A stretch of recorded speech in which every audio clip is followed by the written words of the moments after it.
देवस्य धीमहि धियो यो नः प्रचोदयात्।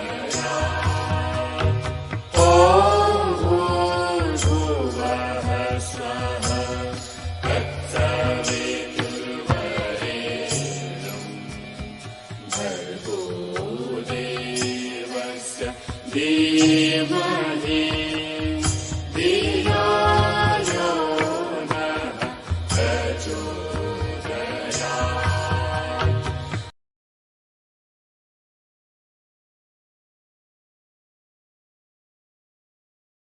કરીશ કે તેઓ વક્તાઓનો પરિચય આપે અને વિષય એમનો મૂકે અને ગર્ભવતી માતાઓ વિનંતી છે કે માર્ગદર્શન પ્રાપ્ત કરે. આદરણીય જયાબેન.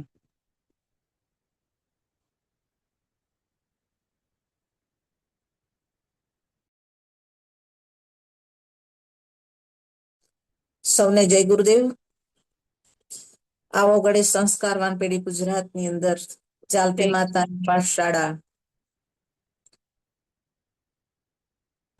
માં આજે આપણે પંચમહાલ ઉપઝોનમાંથી નવી વાતો સાથે આપણે અહીંયા આગળ એકત્રિત થયા છીએ.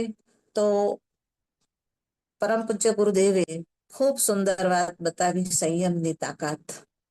આપણને જીવનની અંદર સાધનાનું મહત્વ સમજાવ્યું કે આપણે સંયમના રાહ ઉપર તપ સાધનાનું કેટલું બધું મહત્વ છે અને ત્યારે જ કરીને મંત્રો આપણને એની સિદ્ધિ આપતા હોય છે.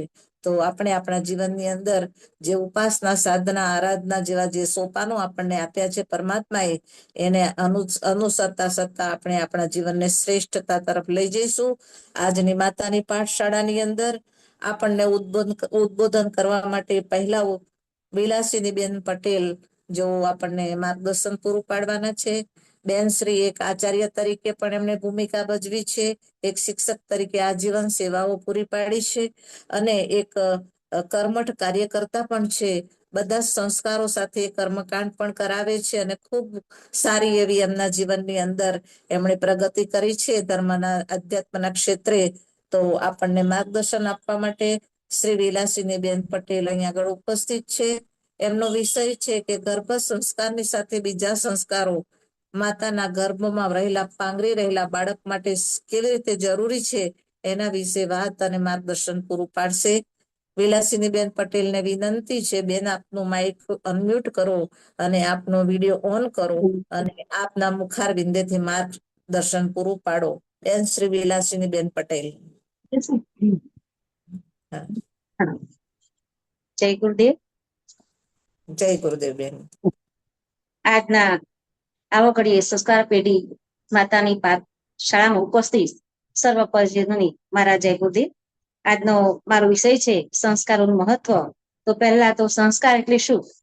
તો સંસ્કાર એટલે શુદ્ધિ કરવી અથવા તો શ્રેષ્ઠ નિર્માણ કરવું. અશુદ્ધિઓ દૂર કરવાથી કોઈ પણ જડ પદાર્થ પણ કિંમતી બને છે. એ રીતે આપણી અંદર રહેલા દુર્ગુણોનો નાશ કરો અને સદગુણોનો સમાવેશ કરવાની વિધિને સંસ્કાર કહે છે. દાખલા તરીકે આપણે બજારમાંથી અનાજ, કઠોળ, તેલીબિયા જે કઈ ભરી બસવા લાવીએ છીએ એ કઈ આપણે ડાયરેક્ટ ડબ્બામાં ભરી નહીં દેતા, પણ એને ચાળીએ, વીણીએ, એને ચોખ્ખું કરીએ, ત્યાર પછી જ આપણે ડબ્બામાં ભરતા હોઈએ છીએ. એ રીતે આપણી અંદર રહેલા જે લોભ, મોહ, અહંકાર, ઈર્ષા, દ્વેષ, કામ વાસના, આળસ, પ્રમાદ જેવા જે દુર્ગુણો છે એ દૂર કરી અને પ્રેમ, કરુણા, સહનશીલતા, ઉદારતા, વિશાળતા, આત્મીયતા, શ્રમશીલતા, ઈમાનદારી, ઉદારતા જેવા સદગુણો વિકાસ કરીએ એને કહેવાય સંસ્કાર. હવે સંસ્કાર શબ્દના બે રૂપ હોય છે.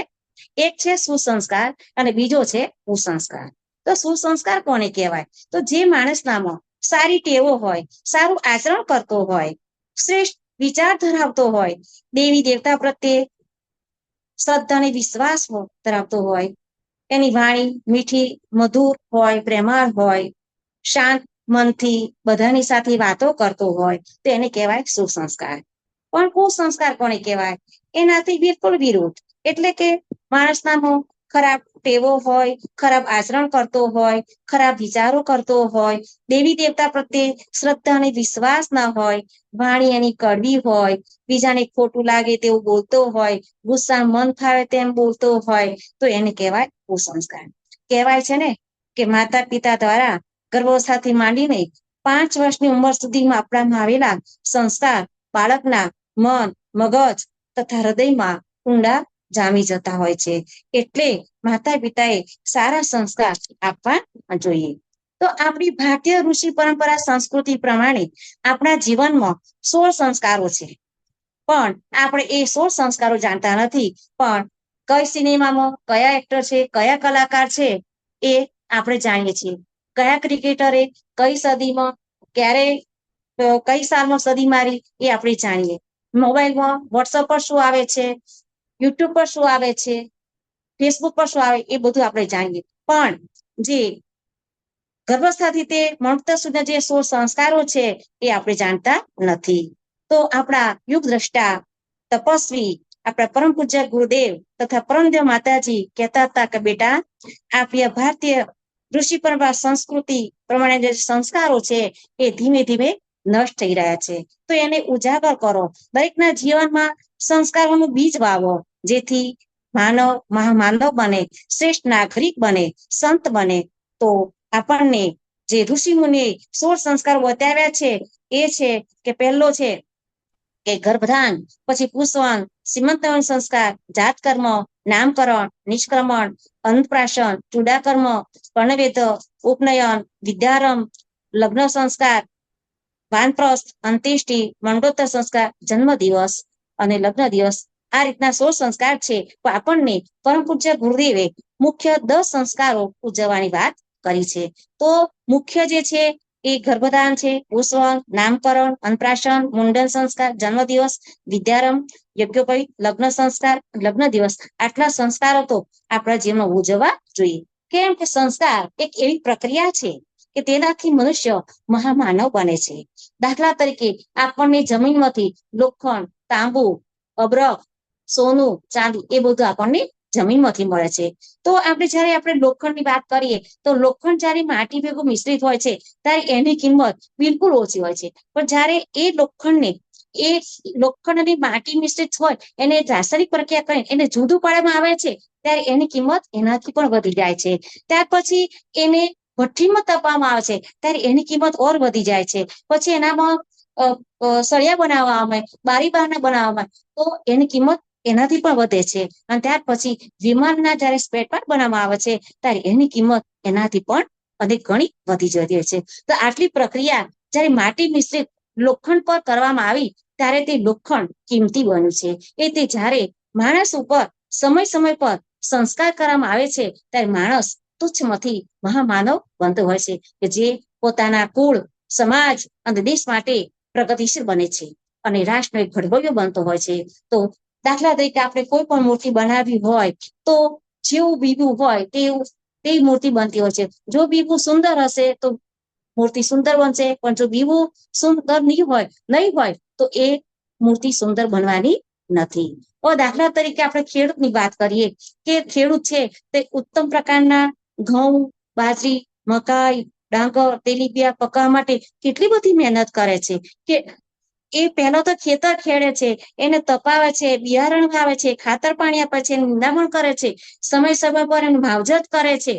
ત્યારે તો એ શા માટે કરે કે વધારે ઉતારો મળે, વધારે ભાવ મળે એટલા માટે કરશે. તો આપણે પણ સમય પર બાળકના સંસ્કાર કરાવવા જોઈએ, જેથી એ તેના બાળકનું વ્યક્તિત્વનું ઘડતર થાય છે અને આગળ તો એ મહાન સંસ્કારવાન નાગરિક બનતો હોય છે. આપણે એક બિલ્ડરનો એક દાખલો લઈશું તો એક બિલ્ડરને જોઈએ તો જમીન રાખવાથી માંડીને બંગલાનું નિર્માણ કરવા સુધીમાં કેટલી માથાકૂટ કરવા પડ્યો હોય છે. આ બધું શા માટે? આ બધું પૈસાથી મળતા સુખો માટે કરે છે. પરંતુ જે પ્રજાથી સુખ મળવાનું છે એના માટે એ કંઈ જ કરતો નથી. બંગલાઓનું નિર્માણ કરવામાં પોતાના પરિવારનું નિર્માણ કરવાનું ભૂલી જાય છે. આખરે તેના ઉપર દુઃખનું એક આગ તૂટી પડે છે, કારણ કે પોતાના પરિવારને સંસ્કાર આપ્યા નથી. પણ આખરે તો સંસ્કારી પ્રજા જ સુખનું કારણ બનતી હોય છે. આપણા બાળકોને વારસામાં ધન દોલત ના આપશો, પણ સંસ્કાર રૂપી મૂડી આપજો, તો જેથી કરીને આપણું એનું જીવન પણ ધન્ય બને અને આપણું કુળ સમાજને પણ ગૌરવ અપાવે.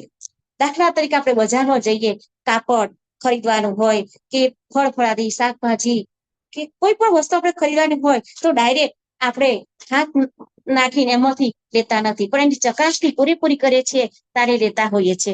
કેમ કે ફળફળી જોઈએ, શાકભાજી જોઈએ તો કોઈ આ ભાષે તો નથી, આ તાજું છે કેવું છે એવું ચકાસીને આપણે લેતા હોય છે.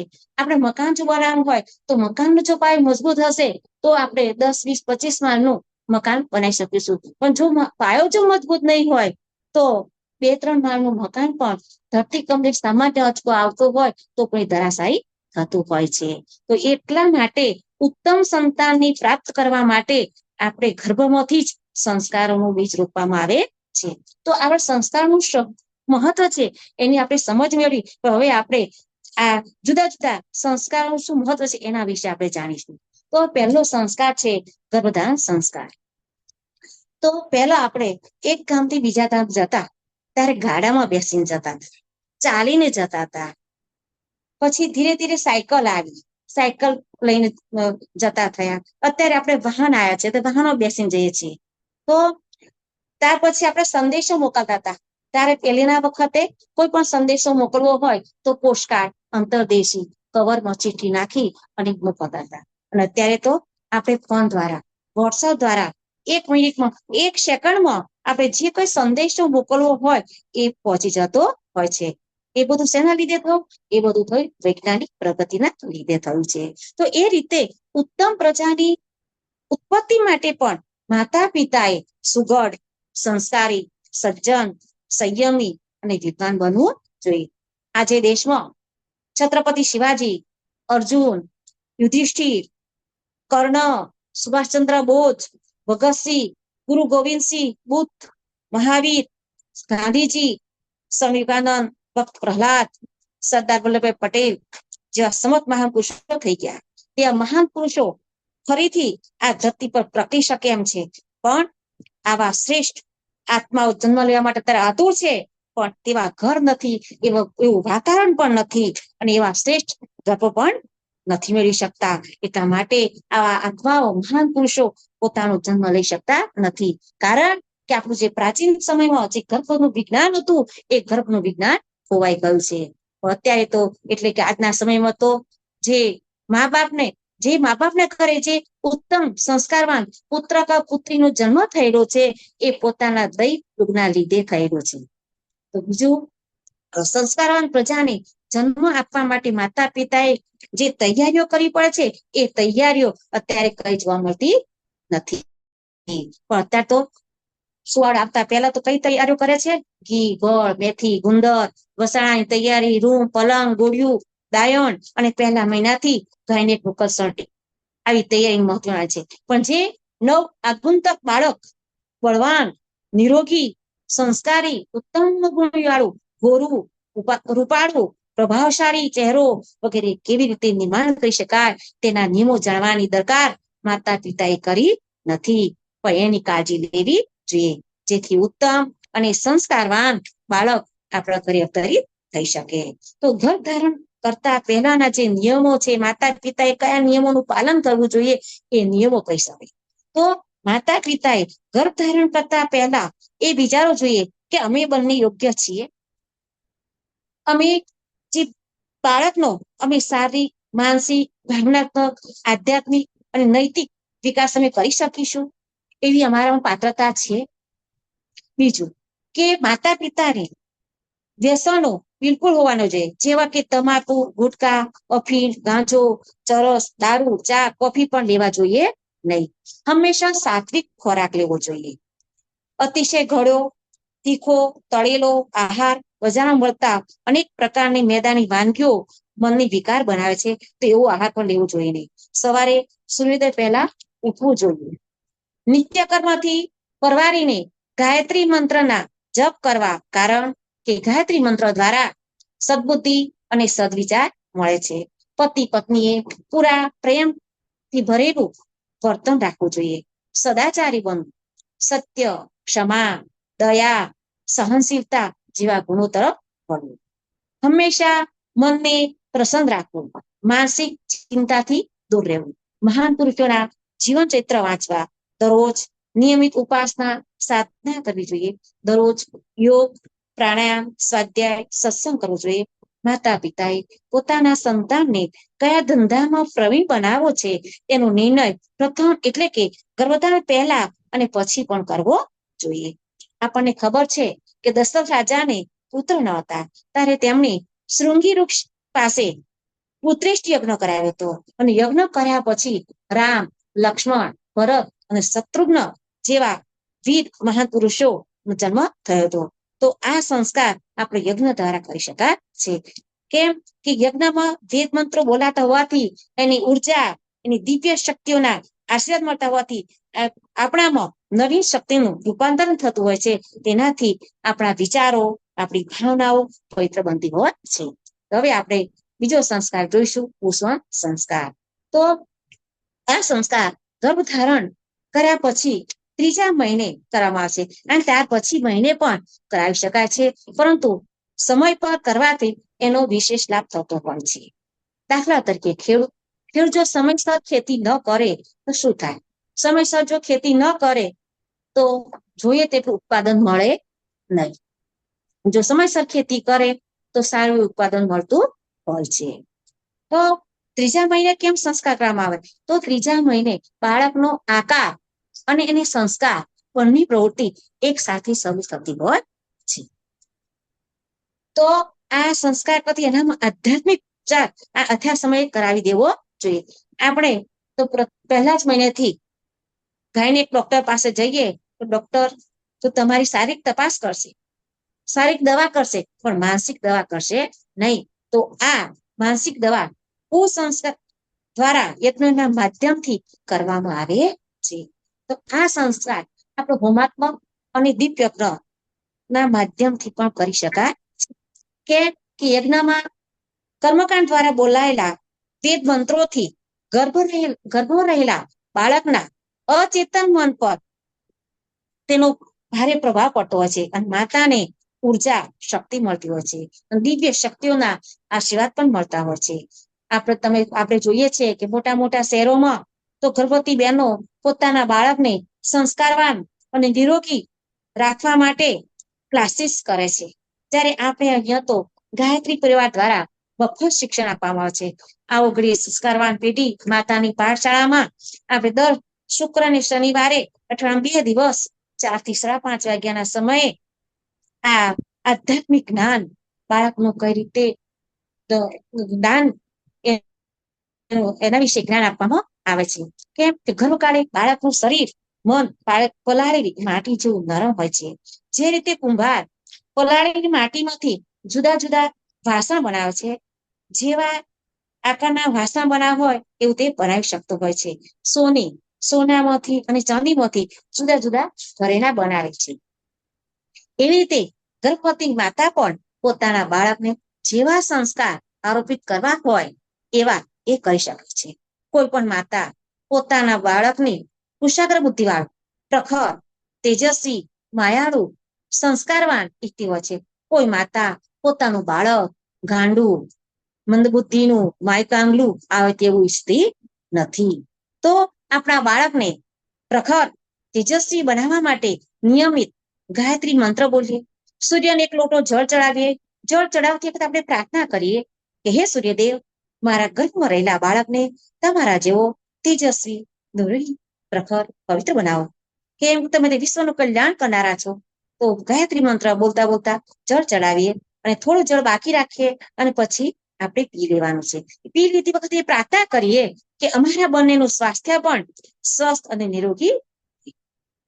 તો બાળકના ગર્ભમાં એના મગજનો વિકાસ લગભગ 80% ગર્ભમાં રહીને થતો હોય છે.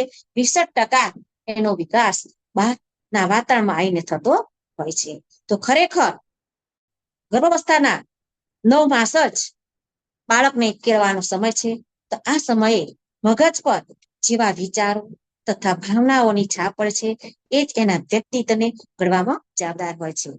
તો આ સમય દરમિયાન આપણે સારા વિચારો કરવા, ખરાબ વિચારો ન કરવા. કેમ કે ગર્ભવતી માતા જે કઈ જુએ, સાંભળે, બોલે કે વિચારે તેનો ગર્ભમાં રહેલા બાળકના અચેતન મન પર ભારે પ્રભાવ પડતો હોય છે. જો માતા દુઃખી રહેતી હોય તો તેનું બાળક પણ તણાવગ્રસ્ત તથા પરેશાન રહેતું હોય છે. અને જો માતા પ્રસન્ન રહે તો તેનું બાળક પણ પ્રસન્ન તથા તણાવમુક્ત રહે છે. તો જેવા આપણે વિચારો કરીશું એવું આપણું બાળક પણ બનતું હોય છે. આપણને ખબર છે કે જ્યારે સુભદ્રાના ગર્ભ અભિમન્યુ હતો ત્યારે અર્જુન સુભદ્રાની 7 કોઠાની જે જ્ઞાન આપતા હતા કે મહાભારત યુદ્ધ કેવી રીતે કરવું એ વિશે વાત કરતા હતા, ત્યારે સુભદ્રા સાંભળતી હતી તો 6 કોઠા સાંભળાતા અને 7મા કોઠે ઊંઘી ગઈ હતી. એટલા માટે અભિમન્યુ યુદ્ધમાં લડતા લડતા 7મા કોઠે માર્યો ગયો હતો. ભક્ત પ્રહલાદ પણ જોઈએ. પ્રહલાદ એમના પિતા હિરણ્યકશ્યપ રાક્ષસ હતા, પણ પોતાની માને એવું થયું કે એના પિતા તો રાક્ષસ છે તો મારું બાળક પણ જો આવું રાક્ષસ જેવું પેદા થશે તો તેમણે પોતાના ગર્ભો રહીને જ પોતાના બાળકને ભક્ત બનાવવા માટે એવા સારી સારી વાતો કરી, સારું સારું એવું વિચારો આપ્યા તો પોતાના બાળકને ભક્ત બનાવી શક્યા. એ રીતે આપણે પોતાના બાળકને પણ જેવું બનાવવું હોય તેવું આપણે બનાવી શકીએ છીએ. તો છત્રપતિ શિવાજી, ગાંધીજી, બુદ્ધ, મહાવીર સ્વામી, આપણા ગુરુદેવ માતાજી જેવા મહાન પુરુષો સંતો થઈ ગયા છે, તે બધાએ પોતાની માના કુખમાં રહીને સંસ્કારવાન બન્યા હતા.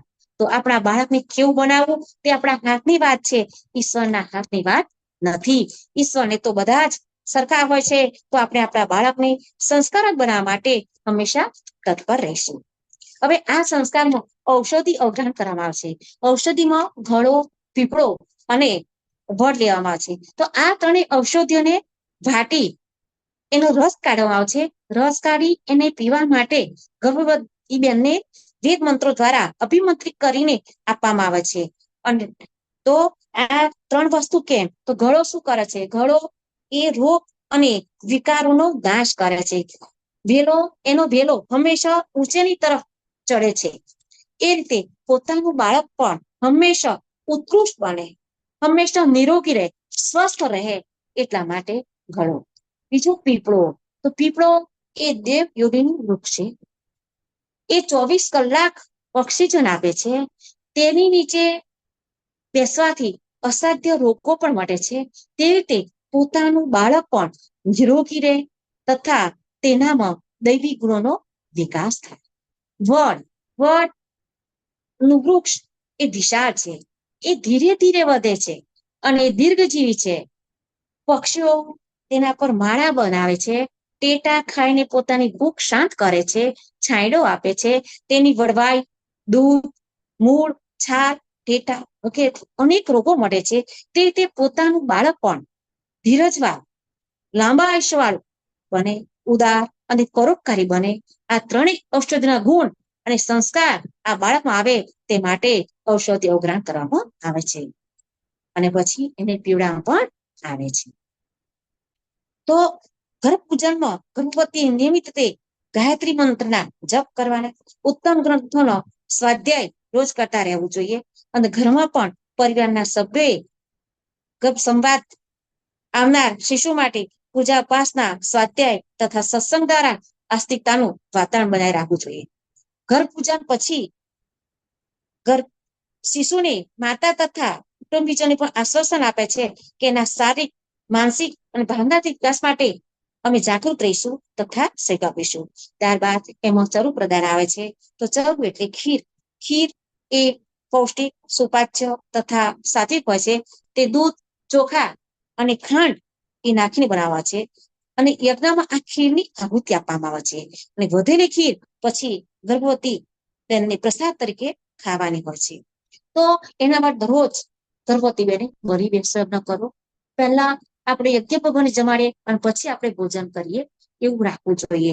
બલિવેશ યજ્ઞ ન થઈ શકે તો જયારે ભોજન કરવા બેસે ત્યારે 3 વખત ગાયત્રી મંત્ર બોલી અને ભોજન આપણે ઈષ્ટદેવ સમર્પિત કરી અને પછી પોતે ભોજન કરવું જોઈએ. બલિવેશ યજ્ઞ કેવી રીતે કરી શકાય? તો તો જ્યારે આપણે ભોજન બનાવતા હોઈએ ત્યારે શું કરવું કે આપણે રોટલી મોળી રોટલી અથવા ચોખા મોળા હોય તો બી ચાલે, અથવા ઘી ગોળ હોય તો પણ ચાલશે. તો મોળી રોટલી ચડી દે, શેકી દે, એમાં ઘી ગોળ નાખી અને પછી એક તાંબાની કુંડ જેવું મળે છે એને ગેસ પર મૂકી દે. ગેસ ના જો કોઈ લાકડાનો ઉપયોગ કરતો, લાકડામાં પણ આપણે એને આહુતિ આપી શકીએ. જો મંત્ર ન આવડે તો આપણે 5 વખત ગાયત્રી મંત્ર બોલી અને યજ્ઞ ભગવાનને આપણે આહુતિ સમર્પિત કરી શકીએ. પછી તેમાંથી થોડું અડધું રવા દેવાનું છે પ્રસાદ તરીકે, અને એ પ્રસાદ આપણે ઘરમાં બધા સભ્યોએ ખાવાનું છે, જેથી કરીને દરેક નામાં સારા એવા સંસ્કાર, આધ્યાત્મિક વિચારો આવે. હવે આ કુસંસ્કાર જો હવે આવે નામકરણ સંસ્કાર. તો ત્રીજા નંબરનો સંસ્કાર છે. તો આ બાળકનો જન્મ પછી આ સંસ્કાર કરવા છે. આમ તો આપણને પરમ પૂજ્ય ગુરુદેવના લખ્યા પ્રમાણે 10મા દિવસે સંસ્કાર કરવાનો હોય છે, પણ આપણે સંજોગો વસાત આપણે 10 દિવસે ના કરી શકીએ તો 1.5 મહિને પણ કરી શકીએ છીએ, અને જ્યારે અનુકૂળ સમય પણ કરાવવો જોઈએ. કેમ કે આ સંસ્કારના માધ્યમથી બાળકના રૂપમાં જન્મેલા જીવાત્માને કલ્યાણકારી યજ્ઞ વાતાવરણનો લાભ આપવાથી પૂર્વ સંચિત સંસ્કારોમાં જે નીચ હોય એનો નાશ થાય છે, અને જે શ્રેષ્ઠ સંસ્કાર હોય એનો વિકાસ થાય છે. એટલા માટે આ સંસ્કાર કરવામાં આવે છે. પુત્ર હોય કે પુત્રી એ તરફ ધ્યાન આપવાનું નથી, પણ તેમની અંદર રહેલા કુસંસ્કારોનું નિવારણ અને શ્રેષ્ઠ દિશામાં વાળવા માટે આ નામકરણ સંસ્કાર કરવામાં આવે છે.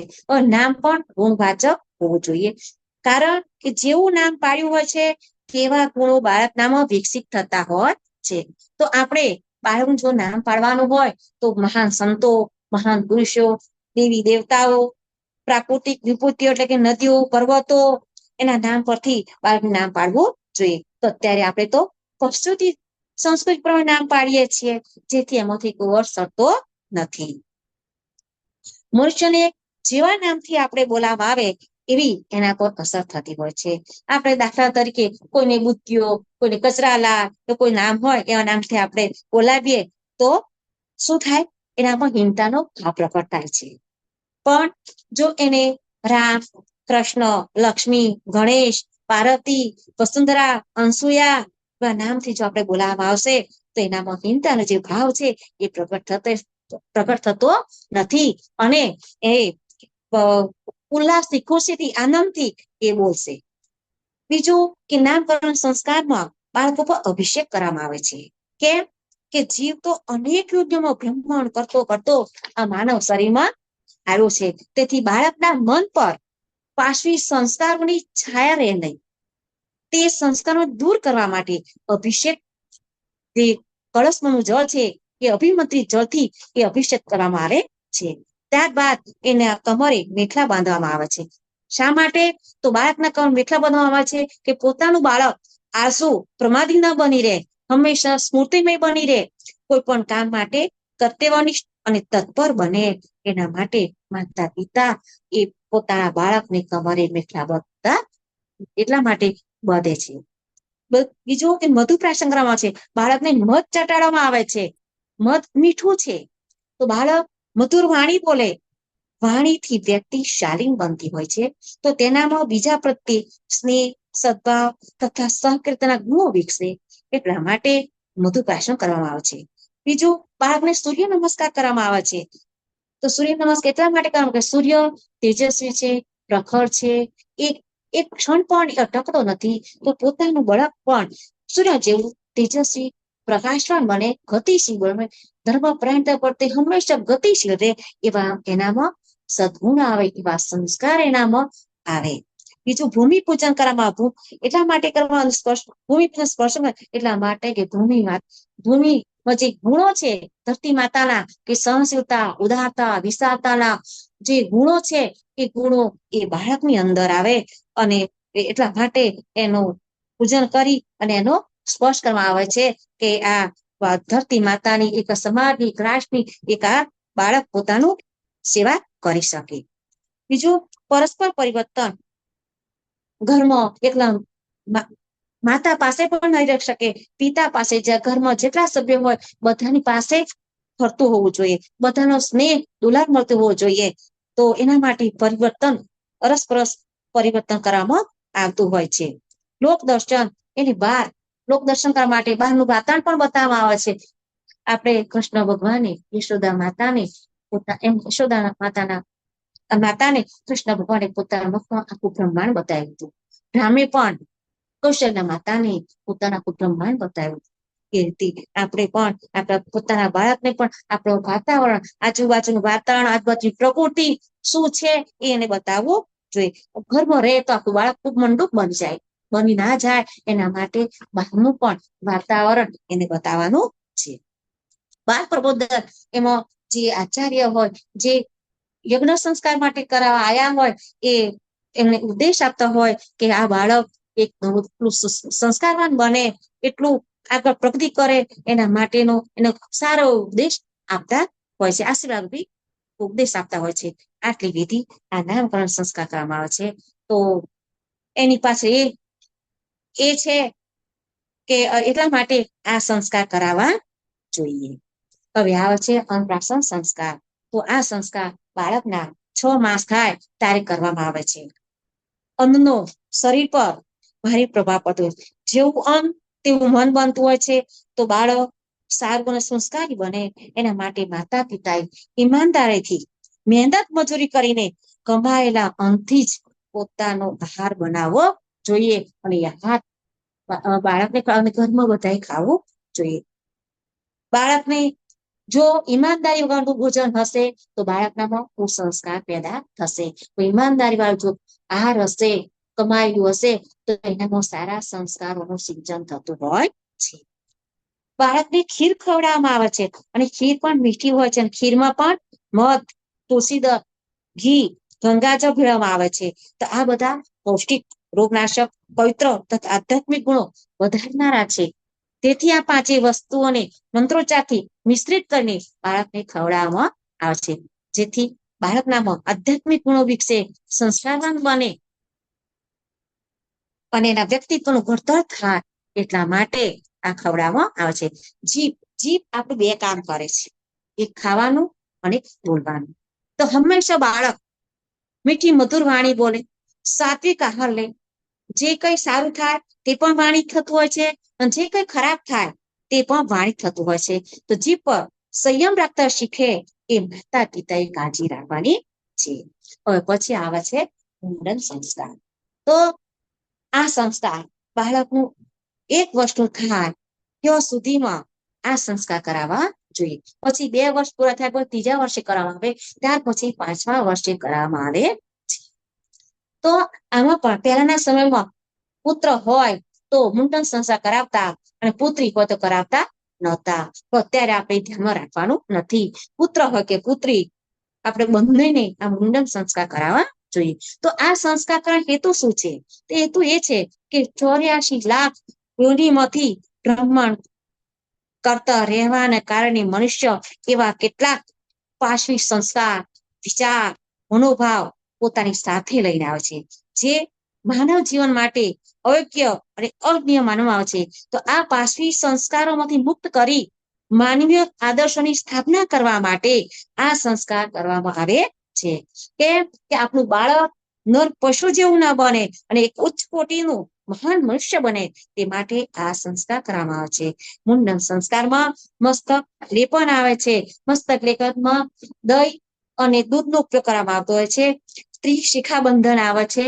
એમાં 3 શિખાઓ બ્રહ્મ ગ્રંથિ, વિષ્ણુ ગ્રંથિ અને રુદ્ર ગ્રંથિ, એ 3 ગ્રંથિઓ બાંધવામાં આવે છે. અસ્ત્રાનું પૂજન કરવામાં આવે છે. જે રીતે ડોક્ટર પોતાનું સાધન હોય એ ઊંચા તાપમાને ગરમ કરી અને એને જીવન મુક્ત કરે છે, એ રીતે આપણા અસ્ત્ર એટલા માટે કરવામાં કે એની અંદર કોઈ કુસંસ્કાર ન રહી જાય, એના માટે અસ્ત્રનું પૂજન કરવામાં આવે છે, જેથી કરી એમાં સારા સંસ્કારનું સિંચન થાય. ત્રિશિખા કરતા પછી જે શિખા બાંધી હોય એને કાપવામાં આવે છે. એનામાં જે કઈ કલાઈ કલમશ હોય, જે કઈ કુસંસ્કારો હોય એને કાપવા માટે આ ત્રિશિખા કરતર પછી નવી વસ્ત્ર, પછી નવા વસ્ત્રોનું પૂજન કરી અને એને પહેરવામાં આવે. શિખા પૂજન કરવામાં આવે છે કેમ કે વસ્ત્ર એમના હંમેશા સારા વિચારો સ્થાપન થાય, દૈવી વિચારો કરે છે, ખરાબ વિચારો દાનવ જેવા વિચારો ન આવે એના માટે શિક્ષણનું પૂજન કરવામાં આવે છે.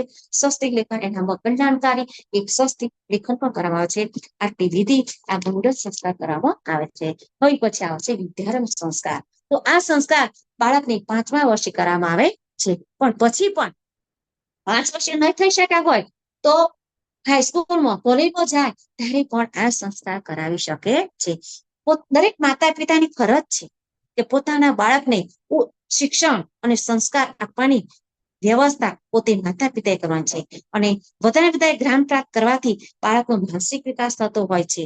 છોકરો હોય કે છોકરી એને ઉચ્ચ શિક્ષણ મળે એ પૂરી વ્યવસ્થા એ માતા પિતાએ કરવી જોઈએ. તો વિદ્યારંભ સંસ્કાર દ્વારા બાળકમાં એવા મૂળ સંસ્કારોની સ્થાપના કરવામાં આવે છે કે જેના આધારે તેનું શિક્ષણ માત્ર માહિતી ન બની રહે પરંતુ જીવન નિર્માણ કરનારી હિતકારી વિદ્યાના રૂપમાં વિકસિત થાય. આપણે પ્રાચીન સમયમાં આપણે જોઈએ છીએ કે ઋષિ મુનિઓ ગુરુકુળ આશ્રમો ચલાવતા હતા. એમાં બાળકો ભણવા જતા હતા. એમાં જુદા જુદા અત્યારે જે વિષયો ગુજરાતી, ભૂગોળ, ઇતિહાસ, સ્વાવલંબન એવા વિષયો ભણવામાં આવતા હતા. એની સાથે સાથે આધ્યાત્મિક શિક્ષણ આપવામાં આવતું હતું. સવાર સાંજ બંને સંધ્યા કરવામાં આવતી હતી, જેથી કરીને એક શ્રેષ્ઠ નાગરિક તેજસ્વી બનીને આપણા ઘરે આવતો હતો. પણ આજકાલ તો શાળાઓમાં ફક્ત શિક્ષણ આપવામાં આવે છે. તેનાથી બૌદ્ધિક વિકાસ થાય છે પરંતુ કલ્યાણકારી વિદ્યા આપવામાં આવતી નથી. આપણે શિક્ષણની શરૂઆત આ ઈથી શરૂ થાય છે. એનાથી વધતા એ સ્નાતક ડિગ્રી પ્રાપ્ત કરી શકે છે. તે ઉચ્ચ પદ મેળવીને સન્માન મેળવી શકે છે, સાંસારિક વૈભવ મેળવી શકે છે. જ્યારે વિદ્યાની શરૂઆત તો ઓમ ભૂર્વ સ્વથી થાય છે. તે અંતઃકરણને ઓમ એટલે પરમાત્મા, પૂર્વ શ્રમ સંયમ ને સંયમ, તો અંતઃકરણને શુદ્ધ કરીને મનુષ્યને ચરિત્રવાન, સજ્જન, સદગુણી, દૂરદર્શી અને વિદ્વાન બનાવે છે. અને આગળ પ્રગતિ પર ચાલતા અંતે બ્રહ્મલોકને પ્રાપ્ત કરે છે. આ સંસ્કાર કરાવતી વખતે ગણેશ અને સરસ્વતી માતાની પૂજા કરવામાં આવે છે. તો ગણેશ એ વિદ્યાનું પ્રતીક છે. સરસ્વતી માતા એ શિક્ષણનું પ્રતીક છે. તો વિદ્યા અને શિક્ષણ એકબીજાના પૂરક છે. એક વગર બીજું અધૂરું છે. વિદ્યા હોય તો શિક્ષણ ના હોય તે પણ કામનું નથી. શિક્ષણ હોય અને વિદ્યા ના હોય તે પણ કામનું નથી. તો એક બંનેની જરૂર જીવનમાં છે. વિદ્યાર્થીના જીવનમાં બંનેની જરૂર છે.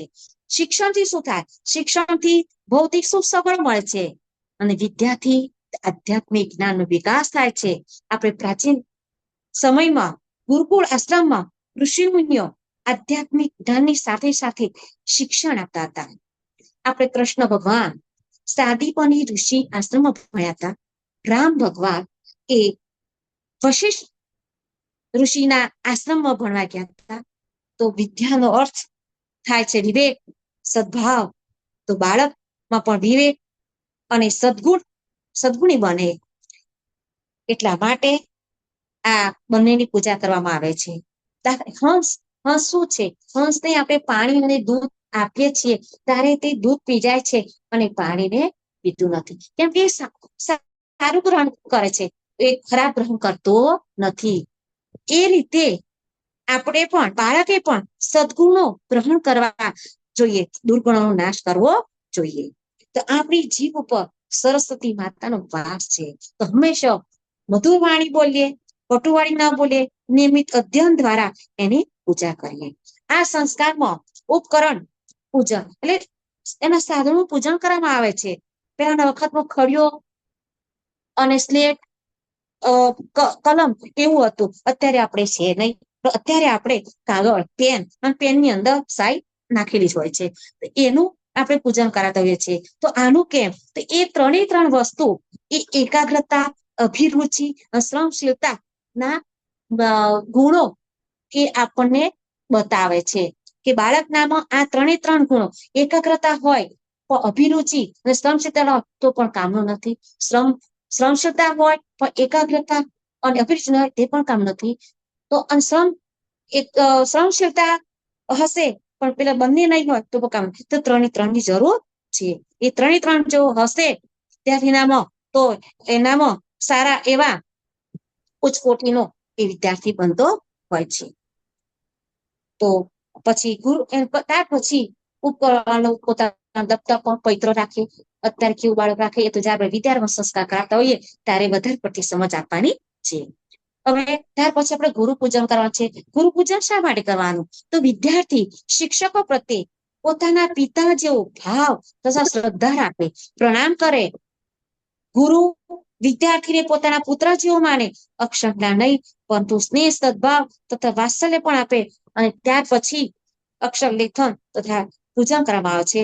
બાળકને ઓમ પૂર્વસ્વ લખવામાં આવે છે. કેમ કે ઓમ પૂર્વસ્વ લખવાથી બાળકના ઓમ એ પરમાત્માનું નામ છે, તો બાળક પરમાત્મા તરફ પ્રિય થાય. બીજું ભૂર્વસ્વ એટલે શ્રમ, સંયમ અને વિવેક, આ 3 ગુણ બાળકના વિકસે. એટલા માટે આ લખવામાં આવે છે. ત્યાર પછી આવે છે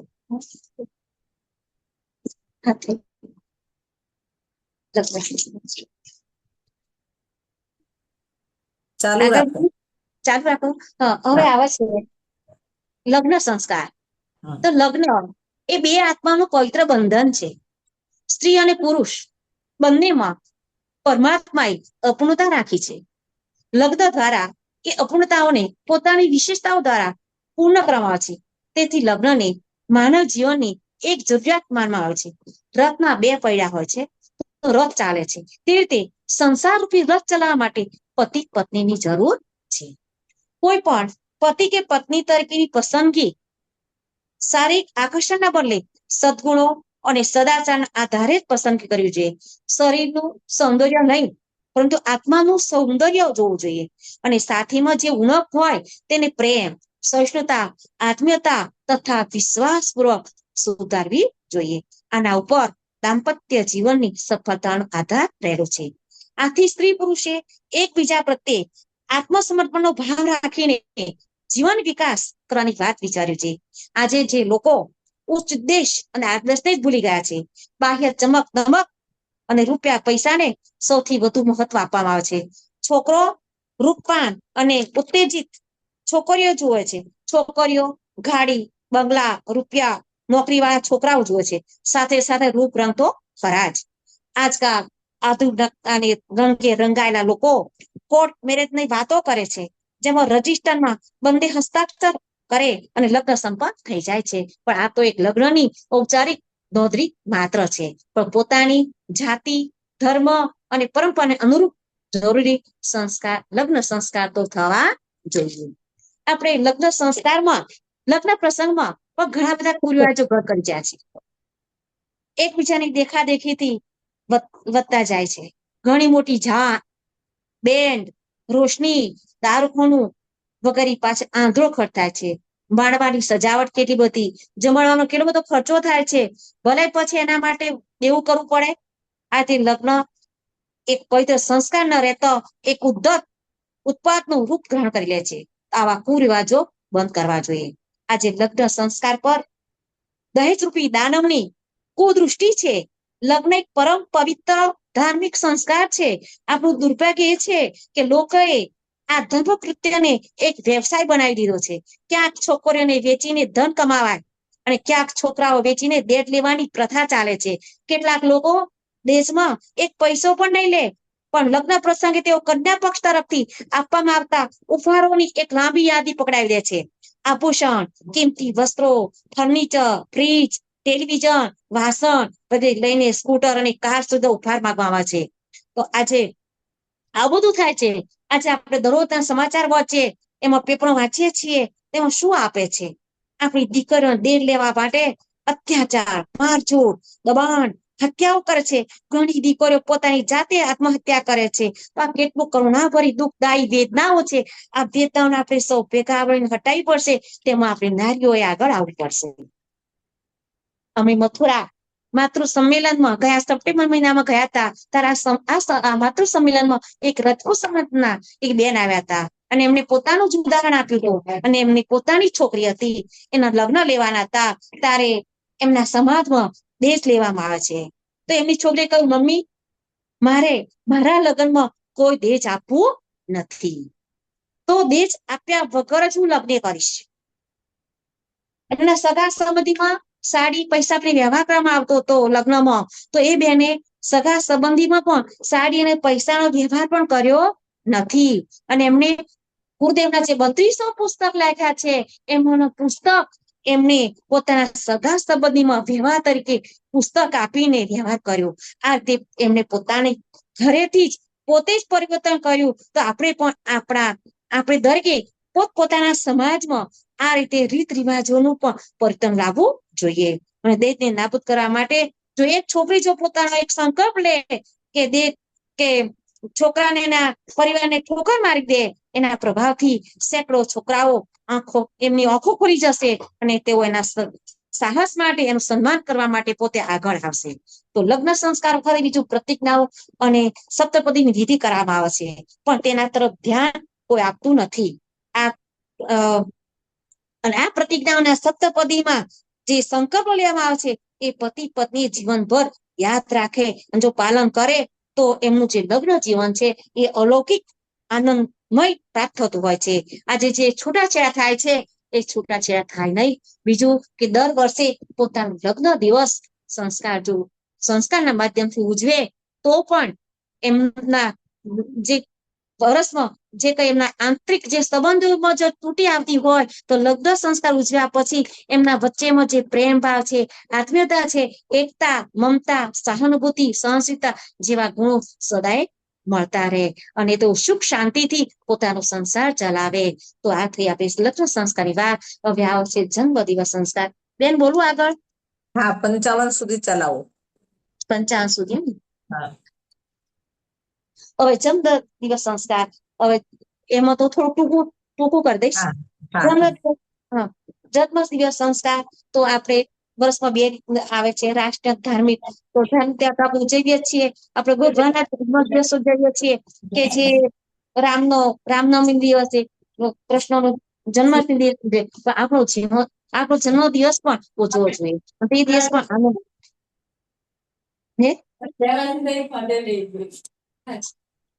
આપણો જન્મદિવસ પણ ઉજવવો જોઈએ. જન્મદિવસ ઉજવવાથી શું થાય? તો જન્મદિવસ ઉજવવાથી દર વર્ષે પોતાની એક દુર્ગુણ કાઢતા છે, એક સુગુણ લેતા હોય છે, જેથી કરીને માનવ તુચ્છમાંથી મહામાનવ બનતો હોય છે. આપણે જોઈએ છીએ કે વાલ્મીકી, બુદ્ધ, સુદાસ, તુલસીદાસ, અંગુલવાર એમનું જીવન પહેલા સારું નહોતું, પણ એક દિવસ એમનો અંતરાત્મા જાગી ગયો. તેમણે પોતાના જીવનની દિશા બદલી નાખી હતી અને તેઓ નરમાંથી નારાયણ બની ગયા હતા. આપણે અત્યારે જન્મદિવસ ઉજવ્યો છે, પણ કે પશ્ચિમી સંસ્કૃતિ પણ ઉજવ્યો છીએ. કેક લાવીએ, મીણબત્તી પ્રગટાવી, હેપી બર્થડે કરી અને પછી મીણબત્તી ઓલી રાખીએ છીએ. તો ખરેખર આપણા ઘરમાં આપણા બાળકનો જન્મદિવસ ઉજવતો શું આપણા બાળકનું એમનું જીવન બુઝાવી દેવાનું છે? પણ આપણે તો દીપક જેવું તેજસ્વી પ્રખર બનાવવાનું છે.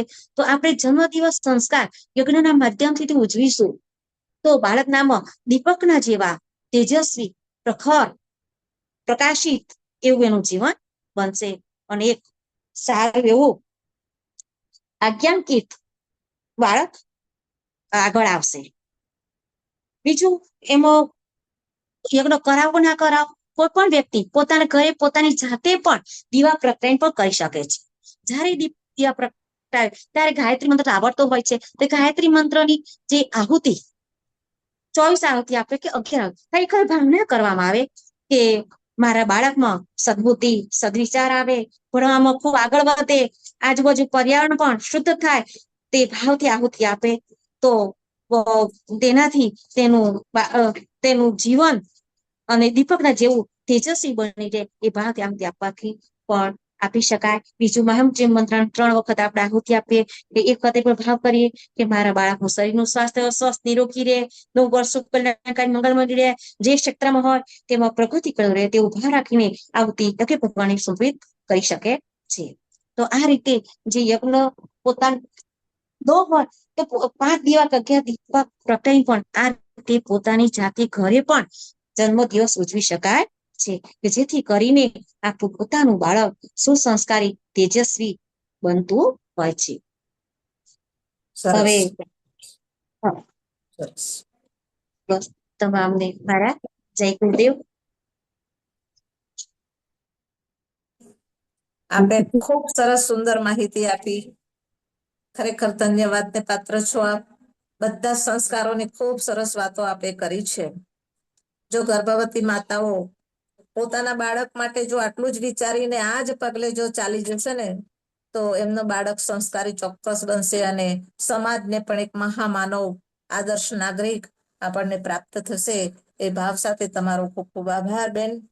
હવે આપણી પાસે આપણી અત્યારની માતાની પાઠશાળામાં બીજા નંબરે ગુરુ પૂર્ણિમા અને ગુરુના મહત્વ વિશે પોતાની પ્રતિભાનો ગુરુના વિશે ભાવનાની સમર્પણની અને ખૂબ જ એવી સંવેદના ભરી વાતો લઈને આવ્યા છે બેન રમીલાબેન એમ પટેલ. એઓ પોતે પણ એક આદર્શ શિક્ષક તરીકે એમણે આખી જીવન સેવા પૂરી પાડી છે અને આચાર્ય તરીકે પણ એમણે પોતાની સેવા પૂરી પાડી છે. એ ખૂબ સરસ બાળકોના જીવન ઘડતરની વાતો કરી રહ્યા છે. તો ગુરુના મહત્વ વિશે બેનના મુખારબિંદે આપણે ખૂબ સરસ એમની પ્રતિભાનો લાભ લઈશું. બેન શ્રી રમીલાબેન પટેલ, આપનું માઇક અનમ્યુટ કરો. હા, અને વિડીયો ઓન કરી દો. આજના સેશનમાં જે કોઈ મને સાંભળી રહ્યા છે સૌને પહેલા મારા જય ગુરુદેવ. હવે આજના પરમ પૂજ્ય ગુરુદેવ, વંદનીય માતાજી, માં ગાયત્રીના સૂક્ષ્મ સાનિધ્યમાં આવો ઘડીએ સંસ્કારવાન પેઢીમાં મારો આજનો વિષય છે ગુરુ ગીતા. હવે ગુરુ ગીતા એટલે ગુરુ તો આપણે સમજી શકીએ છીએ, પણ ગુરુ અને ગીતા એ શું છે? તો પહેલા આપણે જાણી લઈએ કે ગુરુ અને ગીતા એ વૈદિક કાળથી પરંપરાથી ચાલી આવતી ગુરુ અને શિષ્યનો સંબંધ છે. એનો મહિમા ગાયો છે, એનું વર્ણન કર્યું છે. ગુરુ અને શિષ્યનો સંવાદ એ ગુરુ એ સ્વયં શિવના મુખમાંથી નીકળેલી એક વાણી છે અને એ શિવના મુખમાંથી વાણી નીકળેલી હોવાથી તેને પરમતંત્ર પરમ મંત્ર પણ કહ્યો છે અને મંત્ર રાજ પણ કહ્યો છે. મંત્ર રાજ પણ કહ્યો છે. તો પહેલામાં પહેલી શરૂઆત ગુરુ અને ગીતાની સંવાદ જ્યારે પાર્વતી અને શિવ શંકર જ્યારે લગ્ન કરી પછી કૈલાસની અંદર રહેવા માટે જતા હોય છે, ત્યારે અમુક વખત ઘણી વખત આપણે પણ જાણીએ છીએ કે શંકર ભગવાન ભોળાનાથ એ અમુક વખત સમાધિમાં ધ્યાનમસ્ત થઈ જાય છે, ધ્યાન મગ્ન થઈ જાય છે. ત્યારે માં પાર્વતીને મનમાં જિજ્ઞાસા થાય છે કે આ કોનું ધ્યાન ધરતા હશે? કે શિવ તો સાક્ષાત પોતે બ્રહ્મ સ્વરૂપ છે, દેવોના પણ દેવ મહાદેવ છે, તો પછી આ કોનું ધ્યાન ધરે છે? એવી એને જિજ્ઞાસા થાય છે. ત્યારે મહાદેવ જ્યારે સમાધિમાંથી ઉભા થતા હોય છે અને ત્યાર પછી માં પાર્વતી જગદંબા સાક્ષાત પોતે મહાદેવને પૂછે છે, હે ભોળાનાથ, હે તંત્ર નિયંતા, આપ તો જગતના દેવોના પણ દેવ છો, જગતનું કલ્યાણ કરવા વાળા છો, તો મને એ કહો કે તમે આપ કોનું ધ્યાન ધરો છો? ત્યારે શિવ પોતે પોતાના મુખથી કહે છે, હે પાર્વતી, તમે સાંભળો, આવો પ્રશ્ન આજ દિન સુધી મને કોઈએ પૂછ્યો નથી અને આ પ્રશ્ન લોક કલ્યાણ માટે છે, જનહિત માટે છે. એટલે તમારા આ પ્રશ્નથી હું ખૂબ પ્રસન્ન થયો છું. એટલે તમારી આ વાણીને, તમારા જે આ પ્રશ્ન છે, પ્રશ્નનું હું સમાધાન ચોક્કસ કરીશ. એટલે પાર્વતી માતા પછી પ્રશ્ન પૂછે છે, હે દેવ, મને ગુરુ દીક્ષા આપો. ત્યારે ભોળાનાથ કહે છે, હે પાર્વતી, તમે યોગ્ય છો, તમે મારા પ્રિય છો, જનહિત ભક્તિના અનુસંધાનમાં આ પ્રશ્ન પૂછાયેલો છે. એટલે ચોક્કસ કરીને હું તમને આ ગુરુ ગીતાનો જે મહિમા છે એ તમને હું સંભળાવું છું. એટલે પ્રથમ પહેલા શિવ ભગવાને માં પાર્વતી, શંકર ભગવાન અને શિવ ભગવાન એ પોતે ગુરુ બને છે અને સામે આસન ગ્રહણ કરીને શિષ્યના રૂપે માં પાર્વતી જગદંબા પોતે એ શિષ્યના વાર્તાલાપ ગ્રહણ કરે છે. ત્યારે દેવો પણ ત્યાં આગળ સાંભળતા હોય છે. પણ પછી આ પ્રશ્ન શું થાય છે કે ઋષિ ગણોને પણ કુતૂહલ થાય છે કે આવો સંવાદ છે તો આપણે પણ આનું જ્ઞાન મળવું જોઈએ. એટલે પછી નૈમિષારણ્યમાં આપણે સૂતજીના મુખે ઋષિગણને આ વાર્તાલાપ સંભળાવે છે. ગુરુ શિષ્ય શું છે એનો વાર્તાલાપ સાંભળવા મળે છે. અને ત્યાર પછી સ્કંદ પુરાણની અંદર ઉત્તરાખંડની અંદર લગભગ 175 થી 200 શ્લોકોની અંદર ગુરુ કોણ છે અને શિષ્ય કોણ છે, ગુરુ કેવા હોવા જોઈએ, શિષ્ય કેવા હોવા જોઈએ, એનું આખું વર્ણન 100-200 શ્લોકની અંદર વર્ણન કરવામાં આવ્યું છે. તેનો અમુક અંશ મારી સમજમાં આવ્યો તે પ્રમાણે હું આપને જણાવું છું કે જેવી રીતે મહાભારતની યુદ્ધ વખતે જ્યારે અર્જુન અને મોહગ્રસ્ત થઈ જાય છે અને યુદ્ધ કરવાની ના પાડે છે, ત્યારે શ્રી કૃષ્ણ સ્વયં પોતે પોતાના મુખથી એને પોતે ગીતા કહે છે અને ગીતાના જ્ઞાન દ્વારા એનો મોહ નષ્ટ કરે છે અને યુદ્ધ કરવા માટેની તૈયારી બતાવે છે. તો એવું જ રીતે આ વાર્તાલાપ તો સ્વયં જગદંબાએ પોતે શિષ્યના ભાવે જનહિત માટે, કલ્યાણ માટે પ્રશ્ન પૂછેલો છે. એટલે આપણે દરેકે પણ ગુરુ અને શિષ્યનો જે સંબંધ છે એ સંબંધને મહિમાનો આપણે ગાન કરવું જોઈએ અને આગળ વધારવું જોઈએ.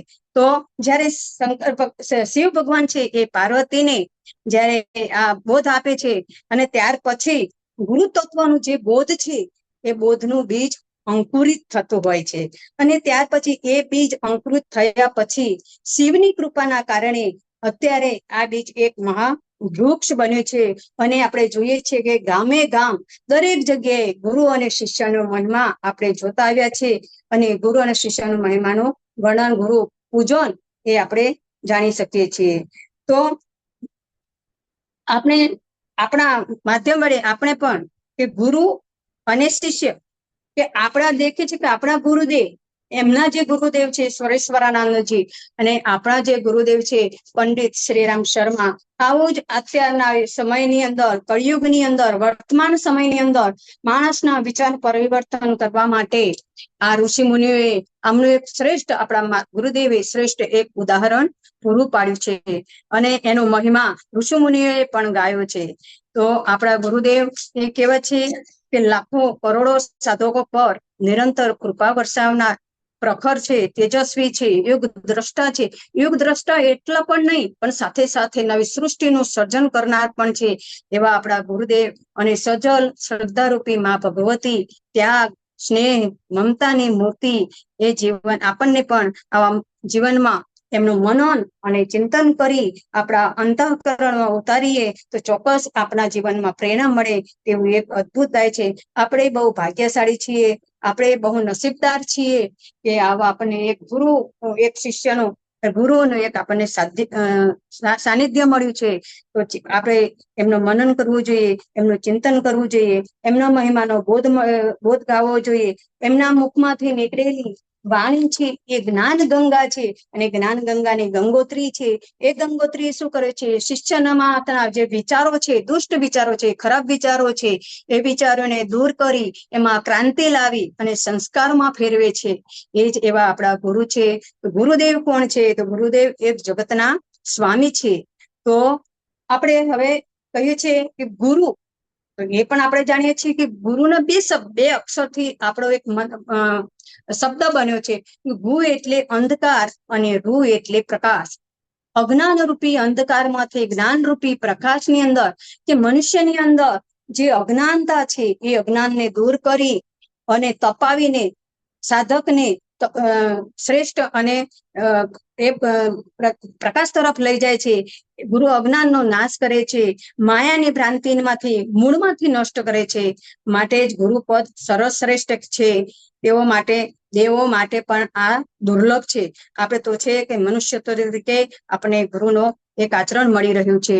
તો ગુરુ શ્રેષ્ઠ બીજું કોઈ ગુરુથી શ્રેષ્ઠ બીજું કોઈ અત્યારે કોઈ તત્વ જ નથી. માટે શિવ પોતે કહે છે, હે પાર્વતી, હું જ ગુરુ છું, શિવ એ જ ગુરુ છે અને ગુરુ એ જ શિવ છે. જે બંનેને અલગ ગણે છે એ મહામૂર્ખ છે.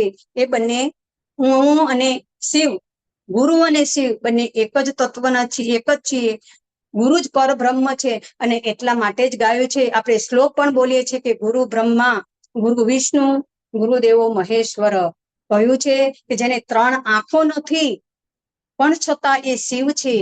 જેને 4 ભુજાઓ નથી એ વિષ્ણુ છે અને જેને 4 નથી, મુખ નથી, છતાં એ બ્રહ્મા છે. એવા કોણ છે? એ સાક્ષાત ગુરુદેવ છે. પણ કોણ, કેવા ગુરુ હોવા જોઈએ? સદગુરુ. તો અત્યારના સમયની અંદર તો આપણે જોવા જઈએ છીએ તો લાખો ગુરુઓ બનેલા હોય છે, કે ટીલા ટપકા કરીને ફરતા હોય છે, પીળા કપડાં પહેરીને ફરતા હોય છે, મોટી મોટી ગાડીઓમાં ફરતા હોય છે. પણ એવા ગુરુ તો અત્યારે ઘણા બધા મળી રહેતા હોય છે, પણ સદગુરુ મળવા અત્યારે બહુ આપણને દુર્લભ છે. તો ગુરુ કેવા હોવા જોઈએ? અને પહેલાના જમાનામાં આપણે દેખીએ છીએ કે ગુરુ જેને નતા, ગુરુ તો ખરેખર આપણે હોવા જ જોઈએ. પહેલાના જમાનામાં આપણે દેખીએ છીએ સંતો છે, સાધુઓ છે, એ જેને ગુરુ નથી કરે એમને નુગણો કહેવામાં આવતા હતા. એમના ગુરુના વગરના જે નથી કરતા એમના ઘરનું પાણી સંતો પણ પીતા હતા નહીં. એ આપણે ભજન પણ ગાઈએ છીએ કે કુવાને સાંધો આવે છે અને પાણી પણ પીતા નથી, કંઠી બંધાવે છે અને એમના ઘરનું પાણી પીવે છે. તો સદગુરુ કેવા હોવા જોઈએ? તો ગુરુ આપણે દેખીએ પહેલા કે ગુરુ પહેલા તો સમજી લઈએ કે ગુરુ એ વ્યક્તિ નથી, ગુરુ એક ચેતના છે, ગુરુ એક તત્વ છે. તો સદગુરુ એ પોતે બોલે નહીં, પણ પોતાના આચરણ દ્વારા, પોતાના વર્તન દ્વારા એમના જે સંપર્કમાં આવે છે, જે કોઈ માણસ, જે કોઈ શિષ્ય એમના સંપર્કમાં આવે છે, તેમના જીવનમાં સદગુણોની સુવાસ ફેલાવે છે. અને એટલું જ નહીં, પણ જે સદગુણોની સાથે સાથે એમની અંદર જે દુર્ગુણો છે, એ દુર્ગુણો છે કે કામ, ક્રોધ, લોભ, મોહ જેવા જે દુર્ગુણો છે, એ દુર્ગુણોને પણ દૂર કરી અને એમને સુવાસ ફેલાવે છે. એટલું જ નહીં, દોષોના અદ્રશ્ય બંધનોમાંથી પણ મુક્તિ અપાવે છે. તો ગુરુ હું અને બીજું શું કરે છે? ગુરુ કે હું અને મારું, એને જે જંજીરો છે, અત્યાર સુધી દરેક નામમાં કયો ભાવ રહેલો છે? કે હું જ છું, જે કઈ છું એ હું જ છું, અને જે કઈ છે આ બધું મારું જ છે. તો એમાંથી બંધન છે, એ બંધનમાંથી મુક્તિ અપાવે છે. તો એની એક વાર્તા છે, ટૂંકમાં મને ગમી છે એટલે હું એક ટૂંકમાં કહી છે કે એક શિષ્ય હોય છે અને શિષ્ય એટલી બધી એના ગુરુ પ્રત્યે એટલી બધી અપાર શ્રદ્ધા હોય છે કે આખો દિવસ 24 કલાક ગુરુનો મહિમાનું વર્ણન કરતો હોય છે, ગુરુનો બોધ ખાતો હોય છે. અને એક દિવસ થાય છે કે શિષ્ય દરરોજ એક જ ગામમાં રહેતા હોય છે, એટલે એ શિષ્ય શું કરે છે? ગુરુના રોજ ચરણો ધોવે છે અને શ્રદ્ધાથી એ ચરણાના પગ ધોયેલા જે પાણી હોય છે એ પાણી પોતાના ઘેર લઈ જાય છે. એક વખત એના ઘેર એક દુઃખી માણસ આવે છે અને દુઃખી માણસને ખાલી એક ગુરુનું શ્રદ્ધા રૂપી એને પાણી આપે છે, ગુરુના વિશ્વાસ પર, ગુરુના નામ પર એ પાણી આપે છે. પેલા સામેવાળી વ્યક્તિને એની પીડા દૂર થાય છે, એનો રોગ દૂર થાય છે. એટલે એમ કરતા કરતા ગામમાં ખબર પડે છે, એમ કરતા એક કરતા બધા લોકોની મનોકામના પૂરી થતી હોય છે, એમની ઈચ્છા પૂરી થતી હોય છે. તો એક વખત એવું બને છે કે ગામના લોકો ગુરુદેવ પાસે જતા હોય છે અને ગુરુદેવને કહે છે કે તમારો શિષ્ય તો એમ કે દરેકની ઈચ્છા પૂરી કરે છે અને દરેકના ચરણો ધોઈને જે પાણી લાવે છે એ પાણી આપે છે અને દરેકની ઈચ્છાઓ પૂરી કરે છે. એટલે એક દિવસ ગુરુને પણ થાય છે કે લાવ હું પણ જોઉં કે એ શું કરે છે. એટલે ગુરુને થયું હું પણ કાલથી મારા ચરણોને ધોઈ અને શિષ્યને વાત કરે છે કે મારા ચરણો ધોઈને જે પાણી લાવું છું તે જ પાણી હું આપું છું. એટલે કે છે તું આ શું કરે છે? કે તમારા ગુરુ તમારા જે ચરણોનું પાણી ધોઈને લાવું છું એ પાણી હું તમારી શ્રદ્ધાથી, તમારામાં શ્રદ્ધા રાખી હું લોકોને આપું છું, મારું આમાં કશું જ નથી. એટલે બીજા દિવસે ગુરુ ઘેરે આવે છે અને ગુરુ પોતે પોતાના પગ ધોઈ અને પછી પાણી આપે છે, પણ એમાં કોઈનું રોગ દુઃખ કે પીડા ઓછી થતી નથી. ત્યારે ગુરુને શિષ્ય પાસે પાછા જાય છે અને પ્રશ્ન કરે છે. ત્યારે જોઈએ છે કે શિષ્ય કેટલો સરસ જવાબ આપે છે કે હે ગુરુદેવ, તમારા પ્રત્યે મારી શ્રદ્ધા અને ભાવના ભરેલી છે. તમારી પાસે તો ફક્ત કર્મ છે અને હું છું. જ્યારે મારી પાસે તો શ્રદ્ધા છે, ભાવ છે અને મારા ગુરુ જ સર્વસ્વ છે, મારા ગુરુ જ પરમાત્મા છે, એ ભાવ છે. એટલે એ જ ભાવથી હું પાણી આપું છું. બીજું વસ્તુ મારા પાસે કોઈ આવડત છે નહીં. તો આવા ગુરુ છે. બીજો આપે છે કે ગુરુ સાચી શાંતિ આપે છે, સાધકને સાચી શાંતિ આપતા હોય છે. સદગુરુ છે એ દિશા બતાવે છે. કે એનું પણ એક દ્રષ્ટાંત આપણે લઈએ કે દિશા કેવી રીતે બતાવે છે. કે બાલ્ય લૂંટારો આપણે જોઈએ છે કે બાલ્યો એ એક લૂંટારો હતો અને લૂંટફાટ કરતો હતો. પછી જયારે એને સાચા ગુરુ મળે છે અને ગુરુ એને ખાલી 2 જ અક્ષરનો રામ નામનો મંત્ર આપે છે અને એ શિષ્ય રામ નામ ભલે જેવું આવડે તેવું મરામરા થાય તો પણ એમ એક શ્રદ્ધા રાખે છે ગુરુ પ્રત્યેની, અને પછી એમાંથી એક વાલ્મીકી ઋષિ બની જતા હોય છે. તો આ એને શું કહેવામાં આવે છે કે ગુરુનું નામ, ગુરુનો સંપર્ક પણ એ એની આખું જીવન બદલી કાઢે છે. જેવી રીતે અંગુલીમાન પણ બુદ્ધના સંપર્કમાં આવવાથી એ પણ એક સારો વ્યક્તિ બની જતો હોય છે. તો ગુરુ આવા છે. બીજું છે સદગુરુ શિષ્યનું ઘડતર કરે છે. કેવી રીતે ઘડતર કરે છે? તો આપણે એ પણ જોઈએ છે કે જેવી રીતે કુંભાર છે એ કુંભાર માટીના વાસણો બનાવે છે ત્યારે ઉપરથી ટપલા મારતો હોય છે. કેમ ટપલા મારતો હોય છે? કે એને ઘાટ આપવા માટે. તો ગુરુ પણ આપણા શિષ્યને દુઃખ આપે છે, મુશ્કેલી આપે છે, કષ્ટ આપે છે, પીડા આપે છે, પણ એનું કારણ શું છે એ આપણે જાણી શકતા નહીં. તાત્કાલિક તો આપણને દુઃખ લાગે છે, પણ એ આપણા સદગુરુ જાણતા હોય છે કે મારા શિષ્યની અંદર જેની પરિપક્વતા શિષ્ય બનવાની છે નહીં, એટલે હું એને ઘડી ઘડીને ટપલા મારીને દુઃખ આપીને પણ હું એની પાત્રતાનો વિકાસ કરું અને પરમાત્મા સાથેનો સંબંધ એને પરમાત્મા સાથેનું મિલન કરાવવું. એવા સદગુરુ હોય છે. તો બીજા છે ગુરુદેવ શિષ્યમાં રહેલા જે દુર્ગુણો છે એ દુર્ગુણોને દૂર કરી શુદ્ધ અને પવિત્ર બનાવે છે. એને ગુરુ, આમ તો ગુરુના કહે છે કે ગુરુના પ્રકારો પણ બતાવવામાં આવે છે કે કારણ કે ગુરુ ગીતાની અંદર આખું વર્ણન ઘણું બધું આવ્યું છે કે ગુરુ ને ગીતા, ગુરુ કેવા હોય છે અને શિષ્ય પણ કેવા હોય છે. તો ગુરુ બીજો શું છે? સાધકમાં શક્તિ આપે છે. ગુરુ એ શું કરે છે? સાધકમાં શક્તિ આપે છે. ગુરુ સત્યનો બોધ કરાવે છે. ગુરુ એ મોક્ષ અપાવે છે. ગુરુ એ દુર્ગમ પથને સુગમ બનાવે છે. આત્મા અને પરમાત્માનું મિલન કરાવે છે. માટે જ કબીરે કહ્યું છે, દોહામાં કહ્યું છે કબીરે કે ગુરુ ગોવિંદ દોનો ખડે, કિસકો લાગુ પાય, બલિહારી ગુરુ આપકી ગોવિંદ દિયો બતાય. એટલે કેમ આવું કહ્યું છે? કે પરમાત્મા તો મોટે છે, પણ ફેર એટલો જ છે કે ગુરુ શિવ છે, પરમાત્મા છે, એ પરમાત્મા નિરાકાર છે.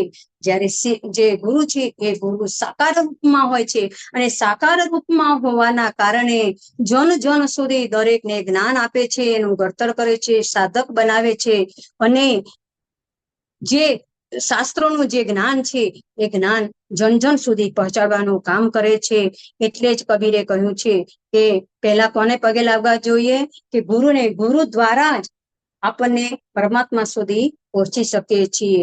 આપણે ઘણી વખત દેખીએ છીએ કે પુસ્તકની અંદર પણ ભણીએ છીએ કે જયારે કોઈ પણ શ્લોક હોય છે ત્યારે આપણે એને શ્લોક બોલીએ છીએ, પણ જયારે ગુરુ દીક્ષા લેવામાં આવે છે ત્યાર પછી એ આપણો મંત્ર બનતો હોય છે. તો શ્લોક અને મંત્રમાં આટલો ગુરુ દ્વારા બોલાયેલો લીધેલો આપણો જે મંત્ર છે એ મંત્ર બની જતો હોય છે, શ્લોક રહેતો નથી.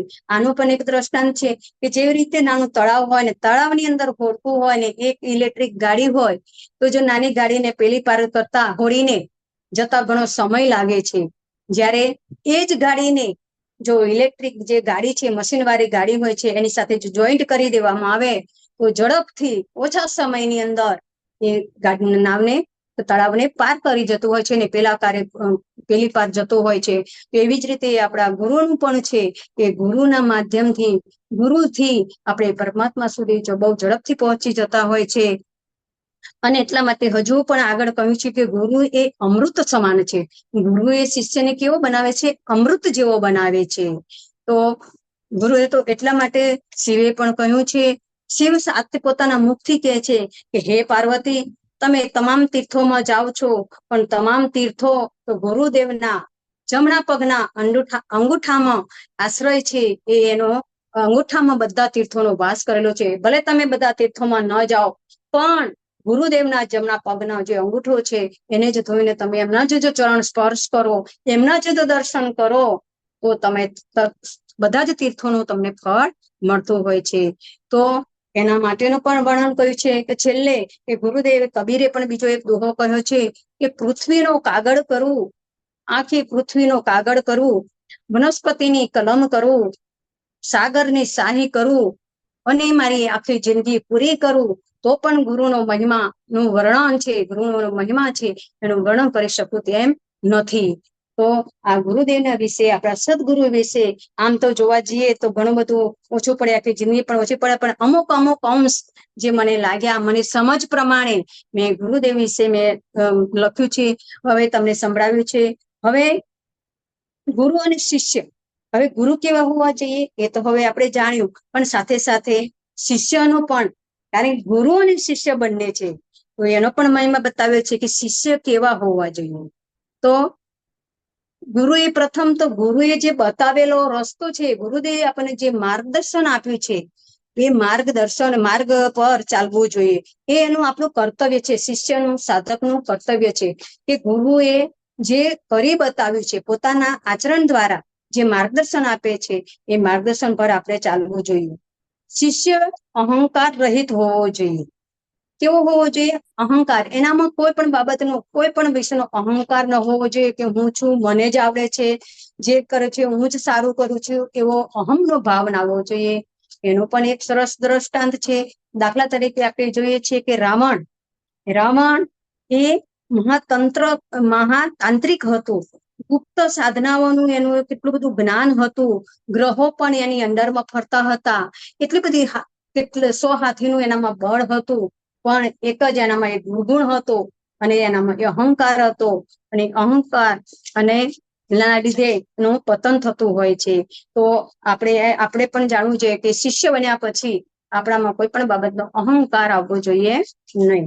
બીજું છે, શિષ્ય નિંદા રહિત હોવો જોઈએ. કે ગુરુ ગમે તેવા હોય, પણ ગુરુનું એ બ્રહ્મ વાક્ય છે, ગુરુ બોલે છે એ બ્રહ્મ વાક્ય છે, સાચું હોય કે ખોટું હોય, પણ આપણે એની નિંદા, કોઈ પણ ગુરુની નિંદા કરવી જોઈએ નહીં. એટલે સુધી શિવે તો કહ્યું છે, હે પાર્વતી, જે ગુરુની નિંદા કરે છે એને જ્યાં સુધી સૂર્ય અને ચંદ્ર રહેશે ત્યાં સુધી એને નરકમાં વાસ કરવો પડશે. એટલે ગુરુની નિંદા પણ આપણે કરવી જોઈએ નહીં. બીજું છે, ગુરુ સામે ઊંચા અવાજે વાત ન કરવી જોઈએ. તો ગુરુ, જ્યારે આપણે સામે ગુરુ બેઠેલા હોય, અત્યારે તો આપણે કમભાગી છીએ અમે તો, કે અમને તો ગુરુદેવનું સાનિધ્ય પણ મળ્યું નથી, પણ જ્યારે ગુરુદેવ મને બેઠા હોય છે ત્યારે આપણે એના સામે ઊંચા અવાજે વાત પણ કરવી જોઈએ નહીં. બીજું છે, શિષ્ય કપટી ન હોવો જોઈએ, કપટ ન કરવું જોઈએ. બીજું, ગુરુ સાથે અસત્ય ન બોલવું જોઈએ. શિષ્ય શ્રદ્ધા અને ભાવથી ભરેલો હોવો જોઈએ. શિષ્ય તન, મન અને ધનથી સમર્પિત હોવો જોઈએ. ગુરુનું અપમાન ના કરવું જોઈએ. એટલે ગુરુદેવે શિવે શિષ્યના પ્રકાર પણ બતાવ્યા છે. જેવી રીતે ગુરુના પણ પ્રકાર બતાવે છે, વંદન ગુરુ, ચંદન ગુરુ, પારસ ગુરુ, ઘણા બધા ગુરુ બતાવ્યા છે. પણ એવી જ રીતે શિષ્યના પણ પ્રકાર બતાવે છે કે કર્મનિષ્ઠ ગુરુ કે શિષ્ય. કર્મનિષ્ઠ શિષ્ય એટલે કેવો? કે કર્મ તો કરે, પણ દરેક કર્મની અંદર એનો ગુરુનો સાથે રાખે, ગુરુનો ભાવના સાથે રાખે, અને ગુરુને સાથે જોડે, એમના આશીર્વાદ મળે, સુખ હોય કે દુઃખ હોય, પણ ગુરુની કૃપા એવું. એની પણ એક વાર્તા છે, એક નાની શોર્ટમાં કહું છું કે ગુરુ, એક રાજા હોય છે, એક પ્રધાન હોય છે. એ બંને એક વખત જંગલમાં શિકાર કરવા માટે જતા હોય છે, અને જંગલમાં શિકાર કરવા જતા હોય છે ત્યારે શિકાર કરતી વખતે રાજાનો અંગૂઠો એ કપાત જતો હોય છે, એને બહુ દુઃખ, લોહી નીકળતું હોય છે. ત્યારે જે પ્રધાન છે, પ્રધાન સામે જોઈને એટલું બોલે છે, જે કરે છે તે ગુરુ સારા માટે કરે છે, જે કરે છે સારા માટે થતું હશે, એમ કે છે. ત્યારે જે રાજા છે એ રાજા બહુ એના પ્રધાન પર ગુસ્સે થાય છે, અકળાય છે, અને એને મૂકી અને ત્યાંથી આગળ ઘોડા પર બેસીને આગળ જતા રહેતા હોય છે. પ્રધાન ત્યાંનો ત્યાં રહે છે. આગળ જતા જતા જે રાજા છે એ રાજા એક આદિવાસી લોકોનો કબીલો આવતો હોય છે, અને કબીલાની અંદર ત્યાં આગળ ફસાઈ જાય છે. કબીલા લોકોનો એવો નિયમ હોય છે કે રોજનો એને કોઈ એક ભોગ આપવાનો. તો એ જ સમયની અંદર આ રાજા ત્યાં જાય છે, અને રાજા પેલા લોકો જે કબીલા હોય છે એ આદિવાસી લોકો તેમને પકડી લે છે, અને એમના ગુરુ પાસે લઈ જાય છે કે આજે તો બહુ સરસ પુષ્ટ સારો અને સુંદર આપણને આ એક એ મળ્યો છે, તો આપણે એનો સરસ ભોગ મળ્યો છે, તો આપણે આજે એને ખુશીથી ભોગ ધરાવીશું.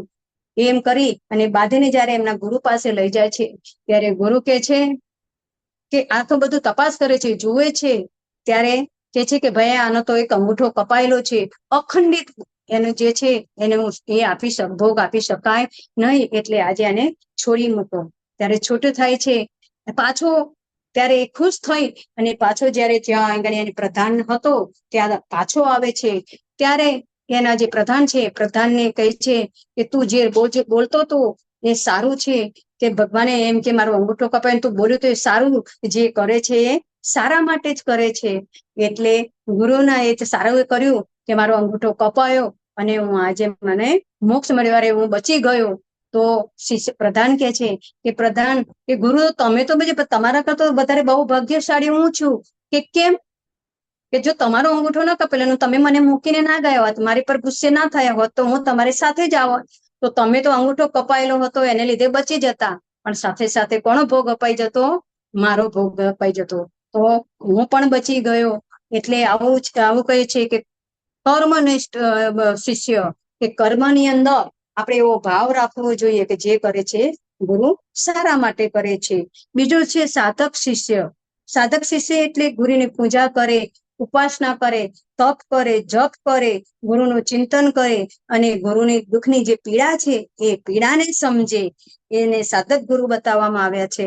તાંત્રિક ગુરુ, તો તાંત્રિક ગુરુ કેવા હોય છે? અત્યારે તો આપણે દેખીએ છીએ કે પેલા ગુરુ કરતા તાંત્રિક ગુરુઓ ઘણા બધા વધી ગયા હોય છે, પણ તાંત્રિક ગુરુઓ પણ હોય છે, પણ એમની વિદ્યા છે એ વિદ્યાનો ખરેખર જનહિત માટે, લોકોના દુઃખ દૂર કરવા માટે, પીડા દુઃખ દૂર કરવા માટે એનો ઉપયોગ કરે તો એ વિદ્યા સારી છે. પણ જો બીજાને દુઃખ આપવા માટે કરે, બીજાને પરેશાન કરવા માટે એમના વિદ્યાનો જો ઉપયોગ કરે તો એવા ગુરુને તાંત્રિક ગુરુ કહેવામાં આવ્યા છે. પછી આવે છે કપટી ગુરુ, કે કપટી ગુરુ કપટી શિષ્ય. કે કપટી શિષ્ય એટલે કેવા કે ગુરુ હૃદયમાં ગુરુ રાખે, પણ પછી પાછળથી એમનો એવો ભાવ હોય છે કે આ ગુરુ ક્યારે જલ્દી થાય, ક્યારે જાય અને એમની જે વારસાગત ગાદી છે એ ગાદી આપણને મળે, એમનું જે ધન સંપત્તિ છે એ સંપત્તિ આપણને મળે, એવું બધું વિચારતા હોય છે. ત્યારે એવા ગુરુને એવા શિષ્યને આપણે કપટી શિષ્ય કહેવામાં આવે છે. અને અત્યારના સમયની અંદર તો આવા શિષ્યો બહુ જ જોવા મળતા હોય છે કે પોતાની ગાદી મેળવવા માટે, આપણા ખુદ આશ્રમમાં પણ આવું બનેલું હોય છે કે ગુરુદેવને કંઈક થયું છે અને પછી કે છે કે ગુરુદેવને કશું થયું નથી, એમના પછી કોણ સંભાળશે, કોણ છે, તર્ક વિતર્કો થતા હતા. તો આવા ગુરુ શિષ્યને આપણે કપટી શિષ્ય કહેવામાં આવે છે. શરણાગત શિષ્ય, કે ગુરુને તન, મન અને ધનથી સમર્પણ કરતા હોય છે, સુખમાં અને દુઃખમાં સમાન રહેતા હોય છે. એવા શિષ્યને શરણાગત શિષ્ય કહેવામાં આવે છે. તો આ જે ગુરુ ગીતા છે એ ગુરુ ગીતાની અંદર આમ તો એમના સ્થળ પણ બતાવવામાં આવ્યા છે કે કેવા સ્થળે ગુરુ ગીતા ગાઈ શકાય છે. ગુરુદેવ શિવે પોતાના મુખથી એટલું પણ કહ્યું છે કે હે પાર્વતી, તમે સાંભળો કે આ ગુરુ ગીતા છે એ ગુરુ ગીતા ખુદ વિષ્ણુ, ગણેશ અને કાર્તિકેયને પણ સંભળાવવા યોગ્ય નથી, કે જેની પાત્રતા છે એ પાત્રતાને જ આ ગુરુ ગીતાનો મહિમા વર્ણવી શકાય છે. ગમે તે જગ્યાએ, ગમે તે સ્થળે, ગમે તે કોઈને પણ આ ગુરુ ગીતા સંભળાવી ના જોઈએ. તો એટલો બધો ગુરુ ગીતાનો મહિમા વર્ણવવામાં આવે છે. અહીં ગાડી કહ્યું છે કે ગુરુની અંદર આસન પણ મહિમા પણ અત્યારે બતાવે છે ગુરુ ગીતામાં, કે કેવા આસનો પર બેસીને જોઈએ, કે લાકડાના આસન પર બેસવાથી પીડા આસન પર બેસવાથી જ્ઞાન મળતું હોય છે, લાકડાના આસન પડવાથી પીડા થતી હોય છે. એવા ઘણા બધા આસનો પણ બતાવ્યા છે. ગુરુનું સ્થાન પણ ગુરુ ગીતાનો ગાવા માટેનું સ્થાન પણ બતાવવામાં આવ્યું છે કે કયું સ્થાન પસંદ કરવામાં આવ્યું છે. ત્યારે ગુરુ ગીતામાં ગાવા માટે એક તો બીલીનું ઝાડ છે, બીલીનું વૃક્ષ છે, ત્યાં આગાડી જો આ ગુરુ અને ગીતાનો મહિમા, એનું જે પઠન કરે છે એને મોક્ષ મળે છે, એને મુક્તિ મળે છે. પછી મંદિર બતાવ્યું છે કે જ્યાં કોઈ પણ મંદિર હોય, કોઈ પણ શિવાલય હોય, ત્યાં આગળ પણ ગુરુ ગીતાનું ગાન થઈ શકતું હોય છે. જ્યાં ત્રીજું બતાવ્યું છે કે જ્યાં નદી કિનારો હોય છે ત્યાં આગળ પણ આ ગુરુ ગીતાનો મહિમાનું ગાન કરવું જોઈએ. ગમે તે જગ્યાએ, ગમે તેની કોઈને આગળ પણ આપણે ગુરુ ગીતાનું જ્ઞાન છે એ જ્ઞાન આપણે કહેવું જોઈએ નહીં. વડ કે આમળાનું વૃક્ષ છે ત્યાં આગળ ગાઈ શકાય છે. ગૌશાળા હોય છે, ત્યાં આગળ બેસીને પણ આપણે ગુરુ ગીતાનો મહિમાનું વર્ણન કરી શકીએ છીએ. તુલસી વન છે, એ તુલસી વનને પણ શુભ માનવામાં આવે છે. આંબાનું વૃક્ષ છે, એ આંબાના વૃક્ષની ત્યાં આગળ પણ આપણે ગુરુ મહિમાનું વર્ણન કરી શકીએ છીએ.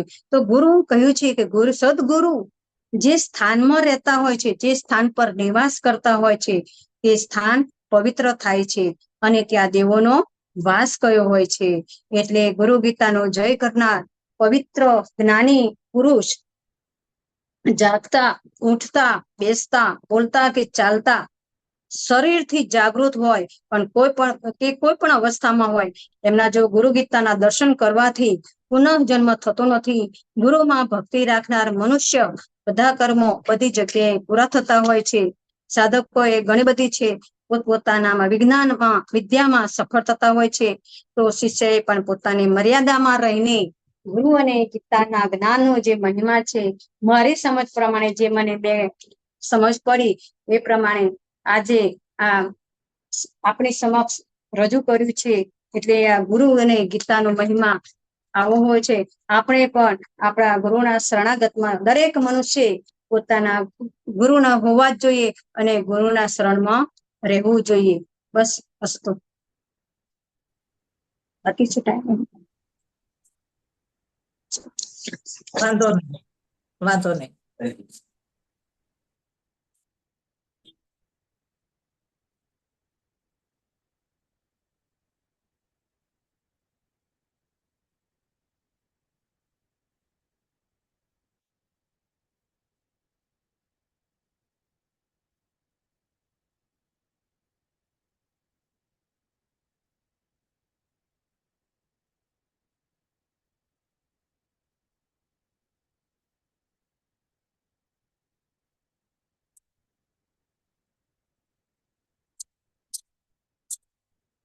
સંગીતાબેન,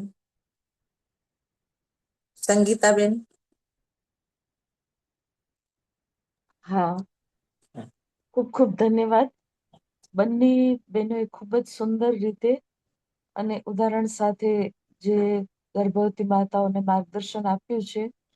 હું આશા રાખીશ કે દરેક ગર્ભવતી માતાઓએ પોતાની ડાયરીની અંદર નોટ કરી હશે અને સંસ્કાર જે એક અલગ અલગ સંસ્કાર છે અને બાળકને ના જન્મ પછી પણ કયા સંસ્કાર કરવાના છે એની નોંધ રાખી હશે. અને એવી જ રીતે આપણે ગુરુ પૂર્ણિમા નું મહત્વ પણ સમજ્યા. આવો આપણે આજનું સેશન પૂર્ણ કરવા માટે જઈ રહ્યા છીએ. તો શાંતિ પાઠ લઈશું. ઓમ દ્યોઃ શાંતિ અંતરિક્ષગ્વમ શાંતિઃ પૃથ્વી શાંતિરાપઃ શાંતિરોષધયઃ શાંતિઃ વનસ્પતયઃ શાંતિર્વિશ્વે દેવાઃ શાંતિર્બ્રહ્મ શાંતિ સર્વત્વં શાંતિઃ શાંતિરેવ શાંતિ સામા શાંતિરેધિ. ઓમ શાંતિઃ શાંતિઃ શાંતિઃ સર્વારિષ્ટ સુશાંતિર ભવતુ. બધાને ખૂબ ખૂબ ધન્યવાદ. જય ગુરુદેવ. ફરી આવતીકાલે આ જ સમયે આપણે મળીશું.